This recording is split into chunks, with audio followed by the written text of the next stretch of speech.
கிறிஸ்துவுக்குள் பிரியமானவர்களே, ஆண்டவரும் இரட்சகருமான இயேசு கிறிஸ்துவின் நாமத்தில் உங்கள் யாவருக்கும் அன்பின் வாழ்த்துக்களை தெரிவித்துக் கொள்கிறேன்.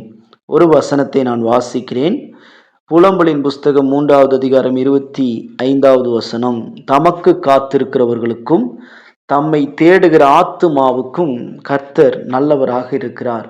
தெய்வம் யாருக்கு நல்லவராக இருக்கிறார்? அன்பானவர்களே, நாம் அவருக்காக காத்திருக்கிற போது அவர் நல்லவராக இருக்கிறார்.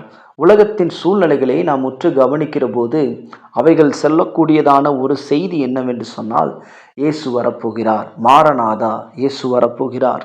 ஆம், அவருக்காக காத்திருக்கிறவர்களை அவரோடு கூட சேர்த்து கொள்ளும்படியாக இயேசு வரப்போகிறார். அவரை தேடுகிற ஆத்துமாக்களுக்கு அவர் நல்லவராக இருக்கிறார். நாம் யாருக்காக காத்திருக்கிறோம்?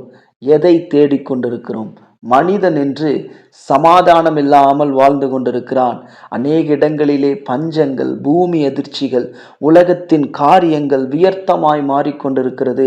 நாம் யாருக்காக காத்திருக்கிறோம்? நாம் கர்த்தருக்காக காத்திருப்போம் என்று சொன்னால் அவர் நமக்கு நல்லவராக இருக்கிறார். நாம் அவரை தேடுவோம் என்று சொன்னால் அவர் நல்லவராக இருக்கிறார். அன்பானவர்களே, இந்த உணர்வு நம்முடைய வாழ்க்கையிலே உயர்ந்திருக்கட்டும். கர்த்தர் உங்களை ஆசீர்வதிக்கட்டும். God bless you. Thank you all.